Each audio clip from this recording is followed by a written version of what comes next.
Coming through.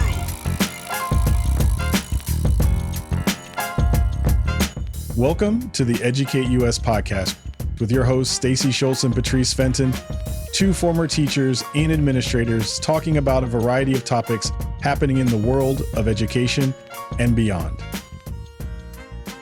Hello, Educate US listeners. It is a pleasure to be with you all as we welcome Lyndon Pryor to Educate US. I'd like to say family because we often have people, we bring them in the fold and we tend to try to keep them there. So we'll say the Educate US family. So it's a pleasure. As I've said before, I love when my worlds get to collide a bit. And as you all know, as a co-founder of the Elevator Institute, we do lots of great work with different organizations. And Lyndon happens to be the CEO and president of one such organization. So I'd love to, Lyndon, have you introduce yourself, start off with a bit of your background for our listeners, so we can dive into the conversation.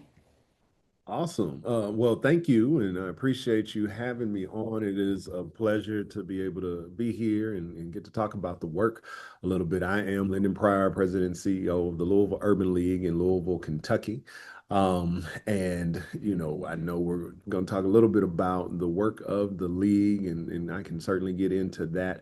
But I come to this space. I'm not a native of Louisville or Kentucky. I was born and raised in Houston, Texas, down in the deep South. And so grew up there, attended Texas A&M University, went on to get a master's degree in higher education administration and human development from the George Washington University in DC, and worked for a very long time in the education space, on college campuses, working with students, doing programming, leadership development, org development, really advocating for marginalized young people in those spaces and programming to that effect and partnering with community. And so we got to Louisville in 2015, late 2015, as a result of my wife and partner getting a job here with the Center for Health Equity in the city. And that led me to an opportunity with the Louisville Urban League, where I was hired under then President Sadiqa Reynolds, and really started from the bottom. She told me, if you could write a grant to pay yourself, then you could have a job. I said, sure. And so I wrote a grant to start our community health program here, which was based in heavily rooted in community health workers' work around the social determinants of health. And so started that program, ran that program and department for a long time. And then, as I like to tell it, Sadiqa figured out I could do other things. And so I started to move around the organization, working with our education department, some of our outreach programs that we have, doing communications, and other things up into the time that I was asked to step into this role as president and CEO. Thanks, Lyndon. That's so interesting. You brought up that you started in healthcare and then you moved to education. I'm just curious because we've had many people on the show and even, conversations outside of the recordings of there seems like there's such a deep connection to education and healthcare, and yet it's hard for people to draw like a single line to it. Do you have any insights from the roles that you've played at the Louisville Urban League? Yeah, and so I would correct slightly and say not healthcare, but we're in health, because we are not a healthcare agency, per at least not in the technical terms. I think what we do is healthcare, but it is not. We're not an insurance company. We're not a hospital. We're not doing that sort of work. But I think that's an interesting question in terms of the through lines between health and education, and quite frankly, I would say the through lines of education in all things. Um, One of the things that I am just a really strong believer in is that, education is the thing that ultimately is going to save us, or quite frankly, lack of education is the thing that's going to kill us. And so our ability to understand the value of knowledge, and knowing things, whether that be our history or understanding of disparities or diseases or all sorts of things and how those things link, are incredibly important. And so using as an example, the program that we started here. It's called It Starts With Me, community health program. And it was different for our space, or really in general, because typically when you use community health workers, they are usually attached to a particular diagnosis. So diabetes, obesity, COPD, cancer, whatever the case may be, right? Like you have community health workers who are working and deployed out into community, you know, usually for working with folks around that particular issue. Um, I didn't want to do that. And because we weren't a healthcare agency, I wasn't bound by doing that. I wanted to create a program that's centered around the social determinants of health, right? Like, so all of these community and contextual factors that lead to people having good or poor health. So whether that be housing, education, food insecurity, you know, jobs, all of that sort of stuff, which all of those are really the work of the Urban League. How do we talk about that in a health context, and how do we assist people who are struggling with any of those, understanding that that will ultimately benefit their health, right? And so for me, the connection there is really understanding this idea of intersectionality and how that works, which is very much an educational sort of idea. It's funny. I was just at the National Urban League conference, and Kimberly Crimshaw was there, just talking about a lot of things, but intersectionality happened to come up with regard to that. And, you know, and even she talks about how still in this day and age, the concept and the idea of intersectionality is hard for people to grasp. And I've never really understood that. Because I didn't know what intersectionality was until I'd gone to college and ultimately in grad school, where we talked about it at length. But when somebody explained it to me, I was like, okay, that's really basic. Like that I always understood what this was. I just didn't have a name for it. But like the idea that things that happen to you and around you impact your ability to do X, Y, or Z, like that is okay. Like, why is this so complicated? And so I don't know. You know, I don't have a great answer as to why people we have not been able to make that connection and other similar connections, other than to say I think people are really good at thinking about themselves. Humans by nature are selfish. And so we understand the world in our own lens. And so I think every individual understands intersectionality for themselves. Like you understand why you are having a hard time and why you can't, you know, do this thing or that thing. But you have a very difficult time applying that to somebody else, particularly if it's somebody else that you don't know, don't agree with, don't connect with on some other level. And so beyond just our own individual selfish nature, I can't really come up with an idea as to why we haven't been able to help our greater society understand the value of that particular piece of knowledge, but knowledge in general. That's the best I got. But if we can figure that out, I think, you know, we could start turning things around very, very quickly. Yeah, and that's a big debate right now, right? Because the country is very polarized, and I think we see that happening throughout history in this country, and the National Urban League, we know, is very tied to some of these historical movements, particularly around civil rights. Can you share a little bit about the history? I know you started dabbling in sharing what some of the National Urban League does, and particularly at Louisville. But if you can share some of that history with us, I think it would be really interesting. Sure. So the National Urban League is a 115-year-old historic civil rights organization that has been doing the work around you know, advancing equity, economic and social equity and equality for Black people for that time. Uh, it has, you know, its roots there in New York City, where it was started, but we are an affiliation or a federation of organizations, each of us in different cities. There are over 90 affiliates in 36 states, plus the District of Columbia, um, that are all independent 501(c)(3)s, but that are connected through the Urban League movement, as we refer to it. And each of us is doing this work in our own way, in our own communities, obviously customized for whatever the case may be.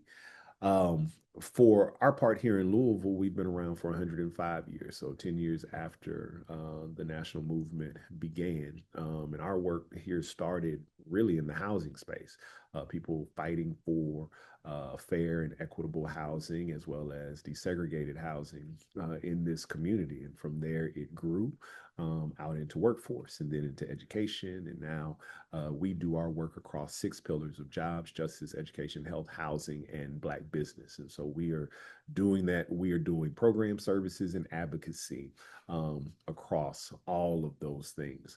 One of the things that I think is really interesting, though, or unique about the Urban League movement in particular is, we have positioned ourselves, thanks to the great work of folks like Whitney M. Young and Vernon Jordan, as being somewhat of a bridge between differing factions. So the people, folks on the street, on the ground, those people who are most impacted, the philanthropic or nonprofit community, and those who seek to serve and support meaningful initiatives, and then government, elected officials, municipalities and the like, and then ultimately corporations, businesses, who obviously live, work, and play and are and have an impact on our various communities. And so the Urban League, most of our affiliates have uniquely positioned themselves to be able to have conversations, to convene people from across those four sectors, to be able to come together and to hopefully work on solutions, figure out plans for how we address problems, disparities, and the like. And it's a pretty interesting dynamic. Now, it makes my job very, very hard because there are competing interests for all 4 of those sectors. And so it puts us in an odd position, as my predecessor used to say, is, we Urban League CEOs are uniquely positioned where I have to essentially tell you about yourself, if not cuss you out, and then, turn right around and ask you for a check. Right. Like that is not something that most of my colleagues in the nonprofit space have to do, right? Like they don't have to call people out. They don't have to call people to the carpet, but I would not be doing my job if I weren't doing that. And so it's an interesting space to be in, but it has also been one of the most fulfilling opportunities that I've ever had the chance to embark upon. Yeah, I mean, every time we connect, I'm always in awe because your work is just so expansive. And I appreciate that because I feel like it's just what is necessary. So I would love to hear, and you've kind of hinted at it here and there since we started the conversation, honestly, but would love to hear your thoughts on just the necessity of that expansiveness, right? So why is it important that your work spans so many different areas? Again, we've got jobs, you focus on justice, education, health, housing, and Black business. Yeah. So for me, I can clearly see the through line there, but I can imagine for someone else on the outside looking in, it's like, well, a lot of times people just do one thing and they just do that one thing, right? You all are in multiple sectors. So why is it important that your work is multi-sector in the way that it is? Yeah, thank you for that. It's because we serve whole people, right? Like that is one of the things that we try to always remember and lift up, is that we serve whole people. And so no one individual, none of us is one thing, right? Like you are not your job, you are not your health condition, you are not your living situation, you are not your educational aspirations or attainment, right? Like we are the complex interwoven connection of all of those things and many, many more. And so for us, when we think about those pillars of jobs, justice, education, health, housing, Black business, the fact is they all depend on one another. If somebody comes through our doors today, and says, I need a job, 9 times out of 10, or 9.99 times out of 10, they are not in need of a job simply because they've just been sitting at home twiddling their thumbs, they're not working, right? Like that's not what it is. There's usually a reason as to why they haven't been able to find a job. And that could be because they, don't have transportation, or they may not have the education, or they don't have, stable housing, or a whole bevy of different things. They may have health issues, or they may be caring for somebody with health issues. And so there are so many other things that are impacting their ability to do this one thing. They showed up to do one thing, but there's so many other things that they need in order to be able to actually achieve that particular goal. And so we have to be an organization that sees that, that understands that, and that is willing and able to provide resources and support for them to be able to overcome those additional obstacles. Because I can't get you to the job if you've got these other things going on. And so I need to help you figure out these other things going on so that I can get you to the job. And that is the connection for us, is understanding that we serve whole people. Folks got a lot of things going on. And we need to deal with as many of those things as possible. We don't deal with all of them. There'd be no way for us to do it, but we try to work on as much as we possibly can. Okay, so that makes a lot of sense, right? The way you just laid it out, really thinking about the whole person and where the obstacles might be so that the person can show up. And I think we've talked about this before, right? Even in any kind of organization, that's really the job of also a manager, right? Or a good leader in an organization. How do I remove obstacles so people can thrive and grow in the way that they want to, right? And sometimes that does need support. And actually, I'm not going to say sometimes, it always needs support, right? No one's out there doing this alone, even though we think we are a lot of times, we aren't. So, thinking about the different communities that might be small or large, how might someone take action like this of, okay, you're doing this really robust agenda, right? And supporting the whole person. But if a listener here is like, okay, I want to do this in my community too, or do something to support the community, how would you tell them to potentially get involved, or what could they potentially start? So I always say, figure out who else is in your space and who's doing this work. Because, and I will say, some of my colleagues in the nonprofit space get annoyed at me for saying this, because it's not something that we tell the for-profit sector. But I will be very honest and say, we don't need a whole lot more nonprofits out here doing this stuff, right? Like it is there are a bunch of organizations out here doing the work, and what they need is more support. They need more good people to help them uh, actually scale and do the thing that they're doing, right? Like, so whether you're doing workforce development stuff, health stuff, education stuff, kids stuff, all of that, right? Like I imagine for most people, there's somebody in your space already doing that work. Find out if you can partner with them. Find out if you can join their organization, if you can help them further, whether it's an Urban League affiliate or some other, smaller nonprofit or whatever. Just somebody who's doing stuff, out of their garage, helping kids or doing whatever, right? Like they exist in all shapes and forms, but help them cultivate them, that program or that organization, grow it, develop it, get it so that it's good, and then scale that, right? Like that would be the place that I would start, because that's what we really need. Is we need scale. We are not for lack of resources. We are not for lack of talent. We are not for lack of ingenuity. None of that. We are lack of scale, and we can't scale if every time we turn around, I'm gonna start my thing and you're gonna start your thing and but we all doing the same thing. It doesn't make good sense. And so I would always start there, is find the people who are doing the work, partner with them. Now, if you happen to live in one of those random places that just doesn't have something that's going on, all right, cool. Then what I say is scan your region, scan the nation, figure out who has good models that work. Because nothing is new under the sun. None of these ideas are new. Nobody is so creative that they are just coming up with something that's never been done before. More likely than not, somebody is doing something that you want to do or that you need in your community, and they're doing it well and they're doing it with excellence.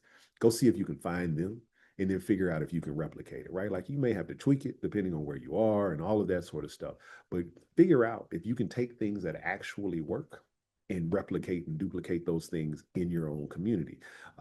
Because again, there's no point in, in this trial and error of like, oh, well, I'm going to try this thing and see if it works, right? When somebody may already have the blueprint for what it is that you need. And just do that thing, right? Like there's no shame in that, right? Like particularly when we're talking about serving people, there's absolutely no shame in taking something that's already working and saying like, hey, I want to implement this here so it can work for my folks. Do that, right? Like absolutely do that wherever possible so that the people can get what they need as quickly as humanly possible. And so that would be the way that I would advise people in doing that. But there is so much information, there's so much support out there for folks who are trying to build things and start things and grow things that we need to do a better job of using those resources. And then more importantly, like where folks are already in the space, support them, right? Like support those folks who are doing the work, help them grow, help them scale, help them get better. Because everybody who's in the work isn't necessarily doing it well. Like, let me be clear about that. Like that isn't always the case. But if you can help them be better, then help them be better, right? Like now, if they don't want the help or they not, going to be receptive, that's a different story. You may have to go out and start somewhere else. But a lot of times, people want help. They want to get better at whatever it is that they've started, and so start there and see what you can do. I appreciate that. A little call to action moment. And just really, it's really about going deeper with what's already there as opposed to just starting things anew. Like you said, it's like there's all these disparate parts. I think a lot of people want I guess the energy of, starting something anew, but there's already a lot of great stuff happening. So I appreciate that call. And actually reminds me of what I know, at least a little bit of your work in education. And so, as an education-based pod, we'd love for you to share with our listeners a little bit about the work that you all do in education. What's your vision for it? I'm thinking about even just connected to what you just said, partnerships that you've made in that space to support your vision. So please, if you would share a little bit about that. Sure. So our education department kind of exists in three lanes, right? Like, so one is tutoring. So we provide high dosage intensive tutoring for kids in our public school system here in Louisville, Kentucky. JCPS, Jefferson County Public Schools, unfortunately has about 65 to 70% of its students who are not proficient in reading and math. We have a significant number of those students who are Black and Brown. And so we set out with the goal to be able to close that gap as best as we can. And so we have partnered with a local learning center, Kumon Learning Centers, which, is providing the same type of supports to people who can afford it all time, all year long, and doing a great job of helping to accelerate kids. And so we said, rather than using it as an accelerator, how about we use it as an opportunity to catch kids up? And so we go out, and every year, part of my job is go out and find a whole bunch of money so that the kids we serve who typically could not afford this service have access to it. We've taken it a step further here in the last couple of years where we've actually put it in the schools itself. And so rather than kids having to go out to these centers, most of which are not in spaces that they can access because they don't put them in our communities, we literally are taking it in the schools. And so right now we're serving over 600 kids a year, which is great and awesome, but it is not nearly enough. My goal is to serve 33,000 kids in 10 years, which means I need to be serving 2,600 kids annually, right? Like, and so I am working diligently to figure that out. But that is the first bucket, is high dosage intensive tutoring that we're doing. We also provide in that same bucket ACT prep for high school students who are getting ready to go off to college, and we want to make sure that they perform as well as they can on the ACT. In the middle bucket is college and career readiness, and that is where we are working with kids, literally K through 12, to help them be exposed to colleges, universities, college life, and all of that, but also careers. So what are job opportunities? What are trade opportunities? What are just different fields of study and profession that they might have an interest in? And we do that for really a couple of reasons. One is that we know not every child is going to go off and go immediately to college. Now, I will say that our mantra here at the Urban League is that everybody should go to college. There has been this rise of rhetoric around like, well, college isn't for everybody. Usually, though, the people who say that send their kids to college. So I don't know how all of a sudden we start talking about college not being for everybody. And as somebody who was a college administrator and quite frankly, somebody who struggled in college, I recognize that college may not be for everybody at that time, right? Like it may not be the space for you coming directly out of high school.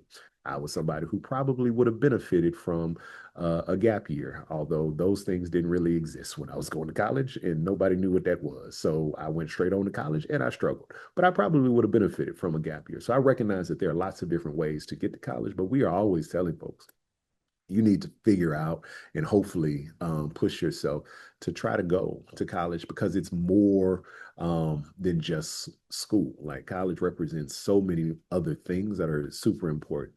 And so that's one reason why we do the college and career readiness is because we recognize that there need to be options, and that is the second main point of it is ultimately the Urban League is about freedom, and I believe people are only as free as their options. And so I want every child that we touch to have options to be able to say, hey, I can do this or I can do that. Right. Like, and so we want to provide them with as many options as humanly possible because options is really, for me, that is the true currency of freedom. Right. Like, is to be the ability to choose to do different things. And so we want to make sure that they have options. So that's our college and career readiness stuff that we're doing in the middle bucket. And then the last is parent engagement, where we are talking to parents about their child's educational opportunities and future. So much of what happens in public education, and this is true in here in Louisville, but quite frankly, it's true a lot of different places.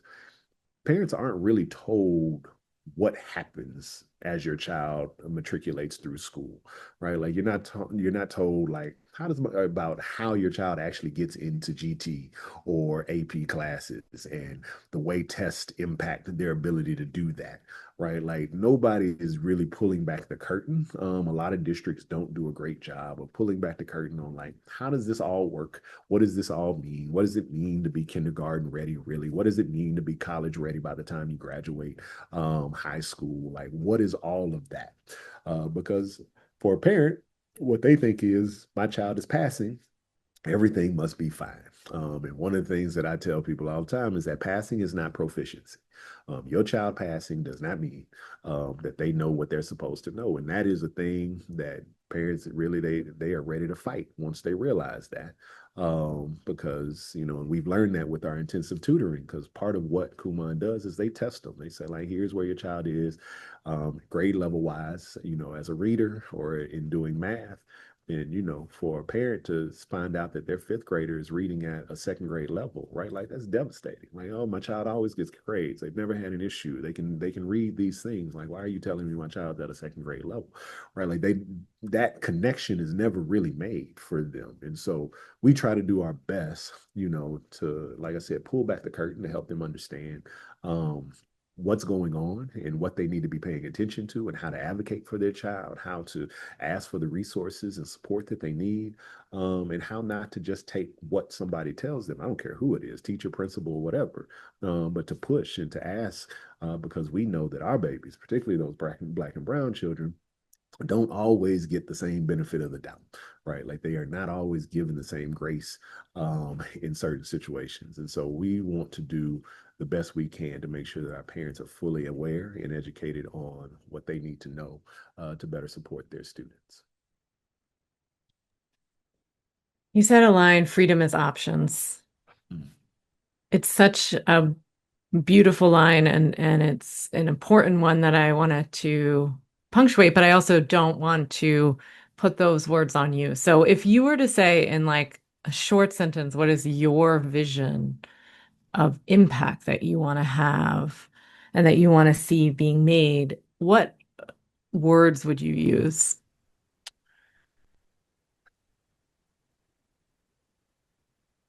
I would say that I want to, um, if I were going to say it in the shortest way possible, I would say that I want to put myself out of business. Um, and that is a thing that my board members always shiver when I say, because it makes them nervous. But here's what I mean by that. And I view this as really should be the mantra of anybody doing service providing, whether you're the government, other nonprofits, healthcare, like anybody who's in the service industry of some sort. I think if we all did our jobs with the goal of actually putting ourselves out of business, we would do it differently. We would take bigger risk. We would actually advocate for things that don't necessarily serve our bottom lines. And we would, essentially expand our tents to include more partners, more people, more opportunities for those that we serve. And so I am always trying to figure out how do I get to um, a place where we have closed all the gaps, eliminated disparities, and essentially I can move on to the next issue because the more issues that we solve, then the closer I am to going out of business, right? Like, so when I talk about, just as a quick example, using the education thing, 33,000 kids in 10 years would be half of the number of kids who are behind. We would close that disparity by 50%.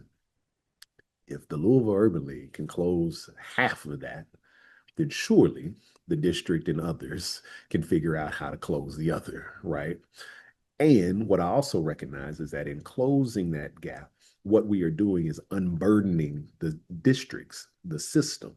And so that means that that's more time for teachers to be able to serve more kids. It's more time and more resources for somebody else to do other parts of the work, which ultimately makes the entire system better. And so I'm hopeful that we'll get to that goal. And if we do, if we still have 70,000 kids who are behind, then we need to do something else, right? Like, I'm not going to keep doing that because clearly my solution isn't working. And so we need to go and find a different solution for the problem. But that's what I'm ultimately about, is solving problems for the sake of, a better community. And ultimately, I recognize that that should one day put us out of business. And we should be, because if this community, if this society is working the way it's supposed to be, you should need us. But unfortunately, we have refused to do right by Black people and other folks. And so we are necessary, and we're going to be here as long as we're necessary. But my goal is to make us unnecessary. That is ultimately what I want. I love it. I really do. One of the things we say at EBI is, particularly with the work that we do with schools, is like schools, they just can't do it alone. Mhm. Problems are just too grave, deep, generational, all the things for us to expect schools to be able to lift all of that up off of community shoulders. So I appreciate that approach, and I think it's an approach that every single nonprofit should have. Um, because otherwise you're sort of feeding off of people's trauma to stay alive, right? If Mhm. you really think about it. So we should all have this aim. So I appreciate that immensely. Lyndon, it's been wonderful hearing about your work. Again, I can't say enough uh, how much in admiration I am of you all and what you do and how expansive your work is. I would love for you, as always, we like to have our guests just share with our listeners ways they can follow your work and all the wonderful things that the Urban League is doing. Sure. Yeah. So if you want to find us, lul.org is the website. But we are on multiple social media platforms. Facebook, Twitter, Instagram, TikTok, Threads, YouTube. You can find us and find the work there all the time. We even have podcasts. Listen up. If you want to find us anywhere that you get this and other fine podcasts, you're welcome to listen to that, where I and some other folks talk to just leaders who are in our community doing the work. And so it's a great look into what's happening here in Louisville. So yeah, we would appreciate the follow and folks checking in on us. Beautiful. And we'll be sure to share that information in our notes so folks can access all those platforms. Thank you so much once again, Lyndon, and we hope to talk with you again soon. Absolutely. Thank you all for having me.